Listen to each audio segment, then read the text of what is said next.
Welcome back to Taking Care of Business, the final episode of Season 2, Dubai's leading real estate agency, Allsopp and Allsopp. Today, we are talking about our Q2 market report, basically our findings from everything that's happened from the months of April, May and June. So today I'm joined by the CEO, the main man, the big dog, Lewis Allsopp. Nice way to bring me into the group, actually. Thank you. Thank you. Main man, CEO. And we've got Paul Kelly. I knew that was coming. Paul's here. Paul, good old Paul. Strong Paul. Paul's our operations director. So welcome again, Paul. Thank you. It's becoming a regular thing, isn't it? It's good. The fans want you back. No fan wanted him back. I've not had any email saying The bring him people's back. favourite. So we're 12 episodes deep into our season 2, and we have talked about earlier on this year, we've seen a huge uptick in transactions. We've seen increases in pricing. Here to talk about Q2 today. So I guess Lewis. Lewis brothers. You call me worse things. Do you want to just share some highlight numbers with people with regards to what's happened? Yes, before we talk about that, I think it's important to know that the main thing that I want to discuss is you're going to see a decline in the figures we're going to talk about. So people are like, oh my God, there's been a decline in the market. It's not a decline in my opinion. It's a plateau based on what we've seen from the first quarter. The first quarter was explosive. I mean, if you look at the company's revenue, we've already achieved last year's whole year's turnover, which is just wild. In 5 months, not 6 months. Yeah, 5 exactly. months. Yeah, 5 months. So What I'd add to that as well is last year was, I think, was it just under 20% up on 2019? In a pandemic. Yeah, that's the reason I make the comment, because I don't want people to think, oh, it was COVID last year, maybe the results were a bit down, and that's why they've already No, best done year it in 5 business months. ever Yeah. last year. So 2020 was also a good year. So things to talk about that need to be mentioned. First of all, 61% of transactions so far this year were done on completed transactions. That is 3,970 for the month and 2,418 which were off plan. So ready properties are officially. So is that across in the board in demand. Dubai, not Allsopp and Allsopp? If we were doing the 5, That'd I'd be be very nice absolutely place to loving be. life. I wouldn't be here. I'd be doing it on a yacht or a helicopter. Maybe a helicopter on a yacht. Oh, Yeah. that'd be a lovely place to be. So yeah, that's in the whole of Dubai. 61% of transactions have come from ready properties, which if you look at our business model, for years people have always said to us, why do you not get involved in off-plan? And we've simply said, I'm very good at off-plan. It's not really our market. But traditional estate agency is what we've stuck to really for 14 years. And now you start to see, as the launches slowly start to slow down, people that are good at estate agency and good at moving families and people into homes, really where the market's going to come. And that's what I think a lot of other real estate companies are trying to enter into at the moment. People that are, very popular and off-plan are now trying to get into this market because 61% are that. So let's have a look at things that you need to know regarding the markets. First of all, the hottest buyers in the UAE, people that are interested in who have bought properties from us. First is British. That surprise anyone? No, British company, people probably naturally gravitate towards us anyway with that. I don't think that British should be the number one in Dubai. I think that, like you said, I think people see Allsopp and Allsopp maybe feel comfortable that they can pick up the phone to a British estate agency with branches in the UK and call us and ask for advice and stick with us. Second is Indian. Always in second place. Massive money spinner for us. The Indian market is absolutely frightening amount of money that does enter the country. And third, which is a massive surprise, I think it's the first time it's been on the podium with the bronze medal, the French. Viva la France. Viva la France, yeah. Knocked out the Euros early with the best squad. Came to Dubai. Came to Dubai, bought houses. Buy houses. Fueled the property market. But it's interesting because the French being in the top 3 for people buying houses of Allsopp and Allsopp in Q1, sorry, is what we've been saying all year with regards to huge European influx of people coming into the UAE because of their home countries having quite tight restrictions. Yeah. Tight restrictions, and I think it goes back to our commercial team seeing an awful lot of wealth and high net worth individuals, business owners. I think a lot of people are coming to Dubai because of what they foresee is coming over the next 6, 12, 18 months as COVID restrictions relax. Governments in European countries and probably most of the world have pumped more money into economies to help support and sustain them. A lot of people see that in the coming months and years, taxes are going to rise quite considerably to help like restock the government coffers, so to speak. So I think people who have the luxury and have the choice of being able to shift where they live and work from are doing so. I'm seeing that's what I've seen a lot of European digital nomads, I believe you call them. Digital nomads, yeah. So these are actually that links quite well word, to by the way, he loves it. Well, if you saw Sheikh Mohammed the other day, he said he wants to give golden visa to 100,000 coders over the next few years. So the digital community in Dubai is going to explode and grow massively. And that's where Dubai can have its own Silicon Valley here. It'd be incredible, and it needs to. It needs to, it needs to be diversified with what it can offer to the economy. But we talked about its big influx at the start of the year with European buyers, and obviously we said French people were the third most transacted buyers in Q2. What's really interesting is there's a pattern throughout all of this year where still, which hasn't changed much really, more than 60% of people buying a house, admittedly with us, are buying with a mortgage. Yeah. And again, we talk back to when we opened 14 years ago. Cash. Vast majority cash buyers. But if you look at the summary as well, you'll see that most people are cash, which is 60%, and 60% of transactions are resale, which is fueling the end user market. So it all goes back to the fact that we talked about Dubai over the last 5 or 6 podcasts having an ecosystem. If you think about Dubai's not really had much worldwide tourism into the market, but the Dubai market has continued to be fueled by people that are circulating. People are selling and buying and moving on, but they're staying in Dubai, and I think that's fueling the mortgages. One-way tourism. People are coming here, staying here. I like that. One-way tourism. We will trap you in staying. Dubai. You will not leave. Buy a house with us. We'll give you a mortgage. Well, there's a lot of people that maybe were thinking of leaving that again have seen things happening in other areas of the world and how other parts of the world are dealing with the pandemic. And people who maybe have lived in Dubai for 1, 2, 3, 4 years who are thinking of moving back to their home countries, they're now not doing so. They're now thinking, well, we'll stay in Dubai for another 3, 4, 5. There are countless stories of when we speak to teams in our business where people have moved here maybe back in the last year, early part of this year, have been here for 2, 3, 4 months to build a credit profile, to then allow them to end up taking a mortgage here in Dubai. Yeah. So, I mean, it also ties in with new number of licenses, new number of businesses being set up here, like whether it's a digital nomad opportunity, whether it's one license. So interesting one that I think we need to talk about, the decreases. So there's increases and decreases. So they're going to tie in very nicely. So first of all, one increase I'm going to mention, our listings have increased 21%. The number of houses coming to the market has New increased properties that are now live and advertised on the property portals such as Houser.com, the number one property portal in Dubai. Shout out, merch there. Free merch. Houser.com/merchandise. That's not a real thing, by the way. Don't go on there 'cause it won't be a live thing. So listings up 21%, but transactions actually down for the company 16%. versus Q1. This, as we said off camera before, is totally expected. Yeah. And the reason for it is when we've seen such a huge surge in Q1, it's not sustainable. And what I said maybe 5 weeks ago to our teams is I sense a plateau.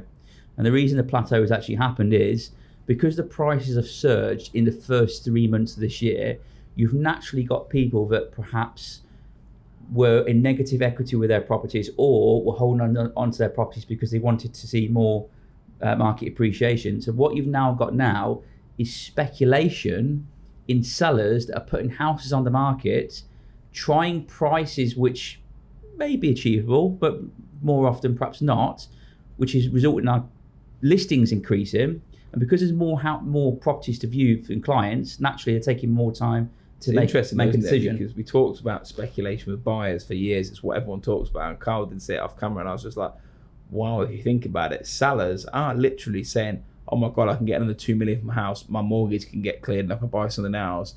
And they're risking it. I mean, in the street, you live in Jumeirah Golf Estates. You said that when you bought, there was one. How many there now?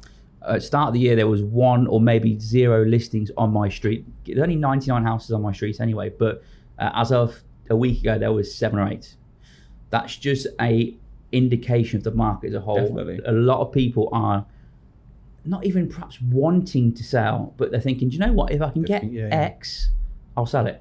Yeah. And that's across the board. And that's why we've seen big uptick in number of listings, but slight decrease in number of transactions. There's a lot of buyers, I think, that are priced out. People that were buying, let's say, a C1 in Victory Heights at one point, which is a 5-bedroom on the golf course, you're probably looking at 4 million, and they're like, oh my God, I can get it. It's 800,000 down plus fees.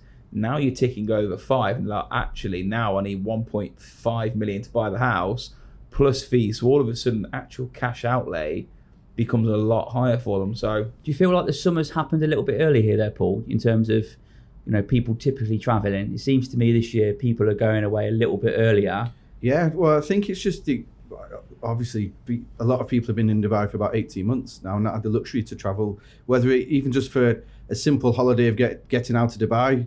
And I don't think that's native to Dubai. I think wherever people are in the world, they like to have 1 or 2 holidays a year just to get away from normal life. Or 5 if you're Matt Wallers. He's had a lot of holidays. Is he? He's on holiday now. He's in Spain at the moment drinking sangria. And then some people are now managing to go through green countries to get back to the UK, for example, or to other European destinations. So I think after so long of not being able to travel, I do think it started earlier. Because probably people are having longer holidays as well. Yeah. If they can. Well, they have to. If they're going to amber countries, they need to do 10 days to get back to the UK before they even think about going to England. So I think, what are we in now? July, mid-July? And you can see the roads are noticeably quieter and the kids are breaking up for school soon.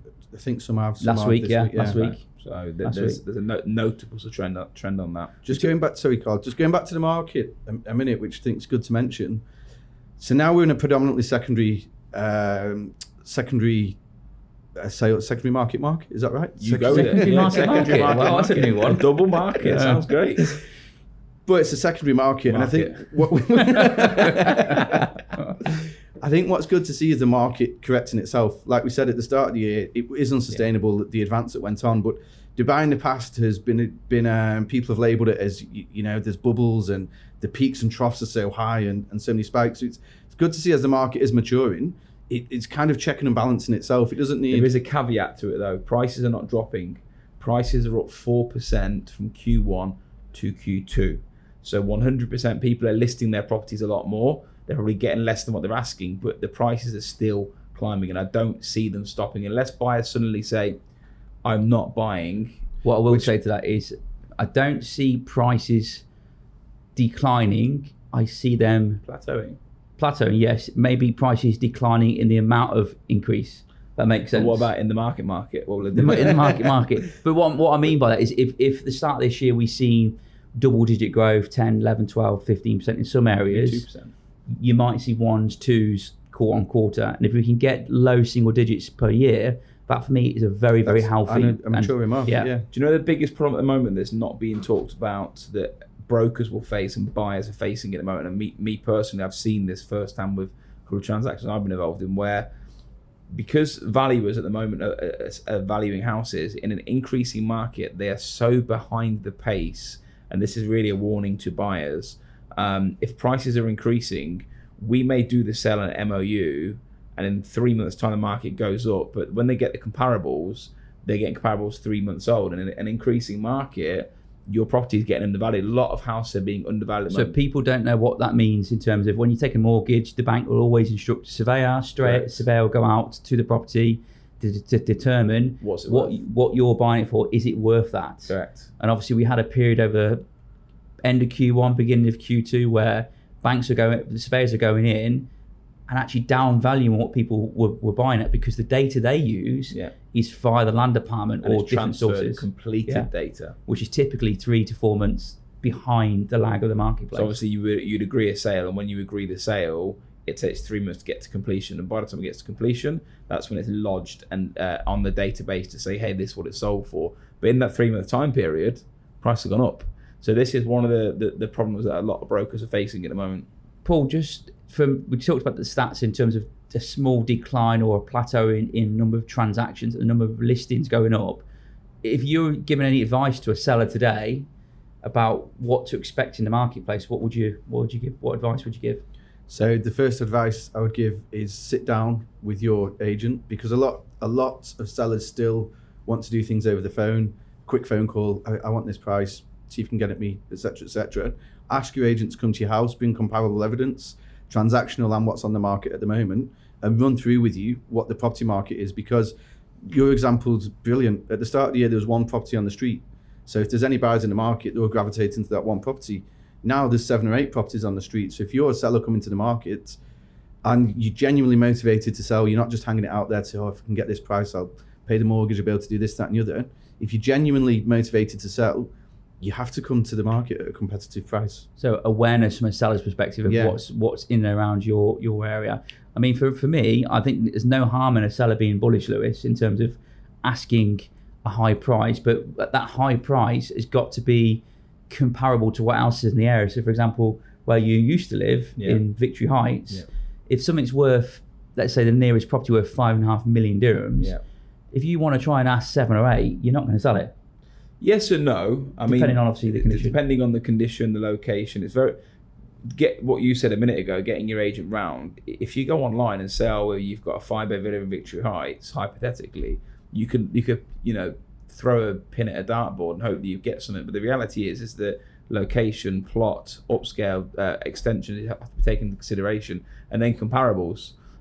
So you need to speak to an agent. Anyone has to sit down with an agent that can show you real live data on what happens. There is, I mean, and this is an analogy you're using from back in the UK, regardless of where you are in the world, every street or community will have a ceiling in terms of pricing, in my view, because, let's say Victory Heights, for example, they're only so far that will go up before you can end up going to buy in Jumeirah Golf Estates or whatever. So I guess just being aware of competition, make sure you're pricing sensibly, and be aware that actually right now it might take you a little bit longer to sell your house because there's more properties available for sale. The market's hot, but it's also flooded with increased value listings. So putting it on, you're not selling it on one day. It might take 1 month or 1 week, depending on the agent you hire.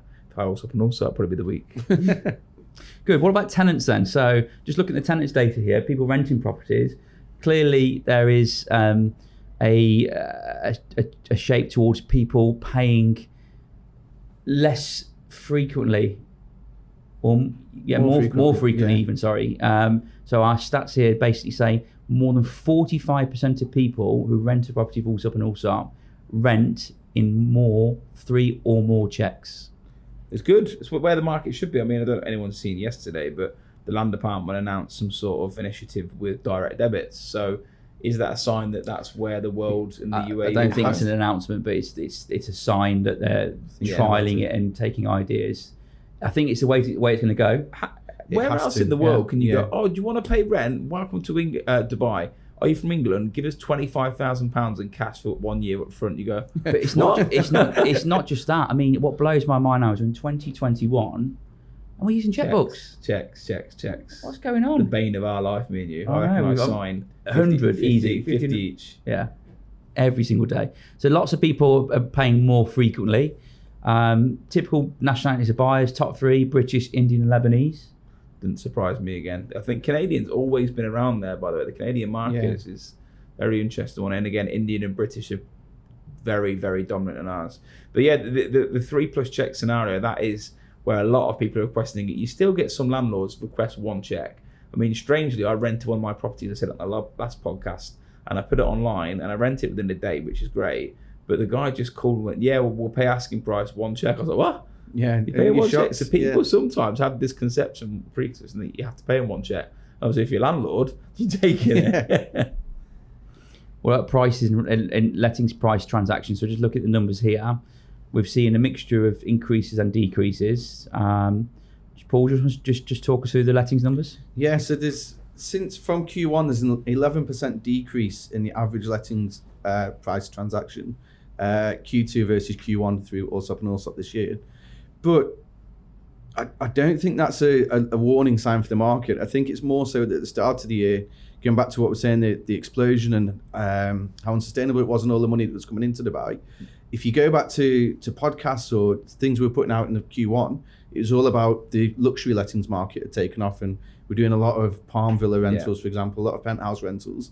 So I think what we're seeing in Q2 is the luxury end not disappear, but slow down a little bit, and more of your like regular everyday. And that's how the average prices really drop, because we've got a fantastic talented team at the back end of the residential lettings team. One of the girls specifically deals with renewals. So she sits down, discusses with the landlord what her property's worth, what they're renting for this year, and she goes to negotiate with the landlord if they want to increase. the amount of renewals that have come with an increase must be at close to 70%. Well, I was just going to say, our number of properties coming to market for rentals is up just shy of 25%. Okay, but actually the reason why I feel the decrease in transactions, again, is more people are negotiating or staying put. So we frequently talk to our lettings team, and we've said it for many, many times, but they are saying it every day, to get stock that's available to rent within the next 30 or 60 days, it's very few and far between in some communities. It's funny if you do speak, the market's flooded, it's this, it's that. You just go, when you're actually doing the search, you're like, oh my God, there is not a lot around. Yeah. But yeah, interesting, the landlord tenants are actually agreeing and going, look, I don't want to move. Because you think about it like this, a landlord says to you, okay, I want 10,000 dirhams more on a 150,000 dirham property. Obviously, naturally, you'll be like, oh my God, I'm not paying that. When it comes down to it, after paying removals and repainting it and moving your stuff, the 10,000 dirhams becomes a lot more than 10,000 dirhams. So, if the market value is saying that, then, if you're a landlord, you're taking it, definitely. I mean, prices from, and just jumping on what you said here, what talks about prices from last year to this year, we've seen a bit of an increase, haven't we?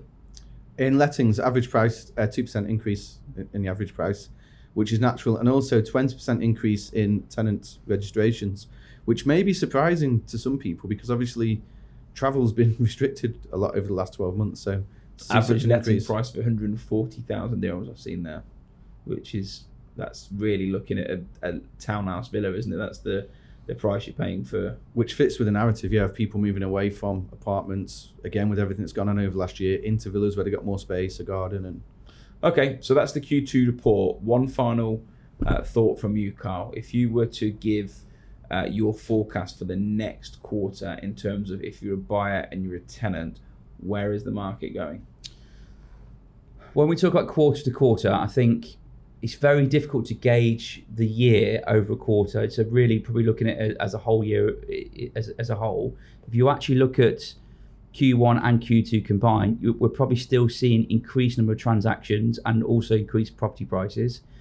If I look at Q3, what's going to impact Q3 will be travel. So I think, certainly when most of July, people where kids are off school, whatever, so that may impact that. But I still see marginal growth in terms of number of transactions. I see marginal growth on property prices, but I do feel we're in for a hell of a Q4 when people are back from then. I think travel is going to be a lot more, hopefully, touch wood, it's going to be a lot more frequent or easy to fly around as we go into Q4 this year.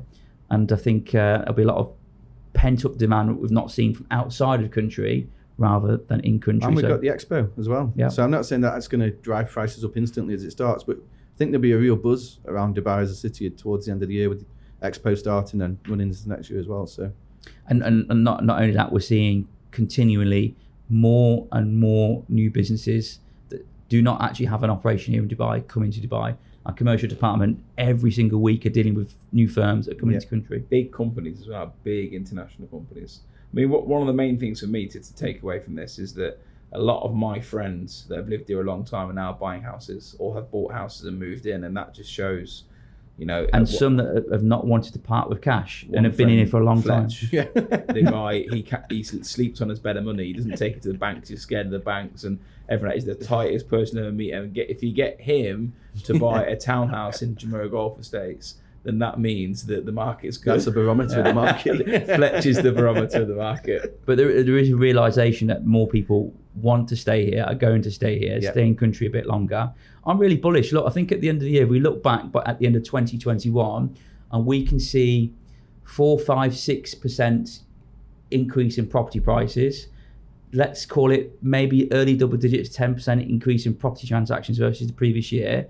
Not just us, but from a country perspective, I think it's a good thing. Yeah. And if we see a huge explosion in Q1, a bit of a decrease in Q2, maybe some stabilisation in Q3 in terms of transactions, I think as we look at the end of the year, as long as we're seeing healthy single-digit growth, I think as a business and as a country, we will be delighted. People are fearful. This is what I don't get. That if you're not on the property ladder, when someone says growth, they go, oh my God, this will collapse and this and that. And this stuff that you hear is mental. But having a city that is in growth mode is amazing. It means there's more jobs, more capital created. I mean, you look at major cities, look at London. I think London since lockdown has gone up 15%. That's London. Yeah. Do you know what I mean? Like, it's crazy. So like, and that all that means is that the economy around the property market, the jobs, the capital, the people, it's just good. You know, we've had 7 or 8 years of negativity and negative pricing.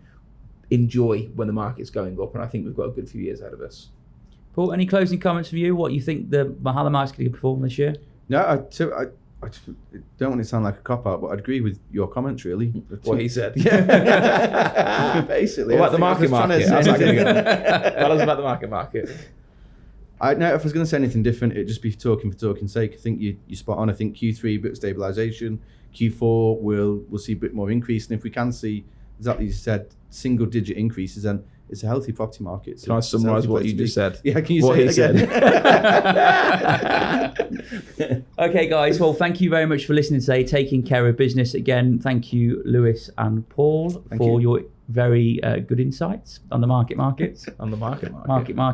That ends season 2, where Lewis and I will be joined by various different guests. I'm sure Paul will be revisiting for season 3, and we may look at different locations, but please keep listening out, keep reviewing our site, keep reviewing our podcast page. 7th most listened to podcast in the UAE. Yes, for business. we're absolutely delighted. The 7th most listened to podcast in investing in Dubai or UAE for podcasts. So keep listening, guys. We really appreciate it, and we'll keep pumping out content. Until then, bye. Bye.